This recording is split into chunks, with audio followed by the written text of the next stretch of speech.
지난해 LA18 프라임 뉴스가 다룬 음주 실태에 대한 기획 특집 보도. 타운 내 마켓들을 통해 판매되는 주류 규모를 기준으로 한인들의 음주 문화를 짐작할 수 있었습니다. 맥주는 일주일에 약 900병이 팔리고 막걸리는 약 2,000병이 판매되고 있습니다.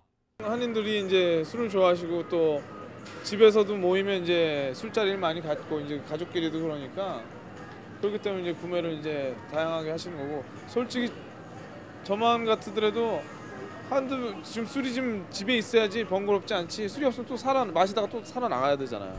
과다한 음주로 파생되는 각종 문제는 오랜 시간 동안 한인들의 생활 속에서 일상적인 일들처럼 여겨지기도 해왔습니다.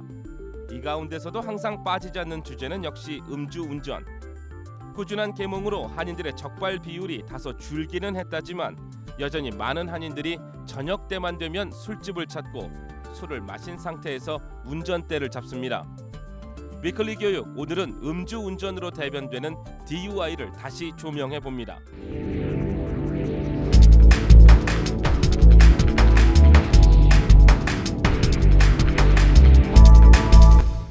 이 프로그램은 정확한 교통법규를 가르치는 37년 경력의 김수 운전학교 제공입니다. DUI, Drive Under Influence Alcohol and Drug은 말 그대로 정상적인 정신 상태가 아닌 운전 행위를 일컫습니다.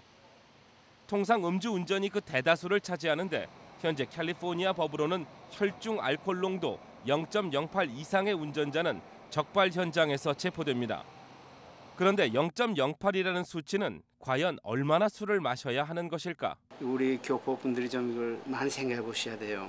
예를 들어서 체중 160파운드를 기준으로 했을 때 맥주 12온스 한 잔, 포도주 5온스 한 잔, 소도주 3온스 한 잔, 그리고 위스키는 1.5온스 한 잔을 마시면 혈중 알코올 농도가 0.02%가 됩니다.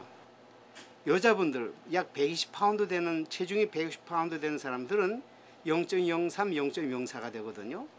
그러니까 여자분들은 2잔 이상, 남자분은 석 잔 이상 마시면은 0.08 선에 간다 이 말씀이에요. 여기에 맥주와 양주 또는 소주 등을 섞는 폭탄주를 마실 경우 알코올 농도는 몇 배 이상 뛰어오릅니다. 21살 이상의 성인들인지라 얼마만큼을 마시던 본인들의 자유의사입니다만 문제는 술에 취한 상태로 운전을 하는 것입니다. 한 잔이 1시간 반 후에는 연소가 되거든요. 한국 분들은 이제 식당에서 식사하고 술 마시고 그다음에 그 2차 가잖아요. 많이 가신 데가 노래방을 가시더라고요. 거기가 술 깨기 위해서 가는 건데 거기서 또 다시 마시는 분들 계세요. 그러니까 술 깨러 노래방에 갔다가 더 먹게 되니까 의외로 높은 상태가 되는 거예요. 그리고 많은 사람들이 이제 술이 깼다, 이제 가도 되겠다 하고 가지만은 실제로 0.08 이하가 되는 걸 확인을 해야 되는데 그 확인하는 방법들이 없는 거죠. 결과적으로 음주 사실을 망각한 음주운전으로 본인은 물론 다른 무고한 피해자까지 발생하게 되는 것입니다. 단 몇 초도 되지 않는 찰나의 순간에 살인자가 될 수도 있는 음주운전은 전국적으로 매년 12,000여 명 이상 체포되고 있습니다. 지난 2009년을 기준으로 캘리포니아에서는 1,000여 명이 음주운전으로 사망했습니다. 술 이외에 스트레스를 뭘로 푸느냐는 게 한국 분들에게는요 굉장한 과제가 되는 겁니다.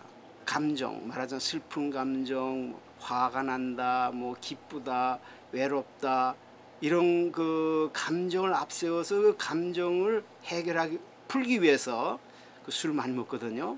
우리가 전문적인 용어로 그 릴리프 드링킹이라고 그러는데 이 릴리프 드링킹은 한국 문화에 아주 일반적인 거예요. 음주 스타일을 바꾸라는 거예요. 끊으면 더욱 좋고. 이에 따라 정부 측에서도 다양한 반음주 캠페인과 프로그램들을 시행하고 있는데 궁극적으로 음주 습관을 변화하고 더 나아가서 단주까지 유도해내려 하고 있습니다. 그러나 단주를 위한 AA 미팅을 비롯한 각 프로그램에 참여하는 한인들의 마음 자세, 그리고 편법으로 돈을 받고 뒤로 수료증을 발급하는 일부 운전교육 단체들이 문제로 지적되고 있습니다. 위클리 교육, 다음 시간에는 이 문제와 함께 음주운전 교육 프로그램과 그 의미를 되새겨 보겠습니다.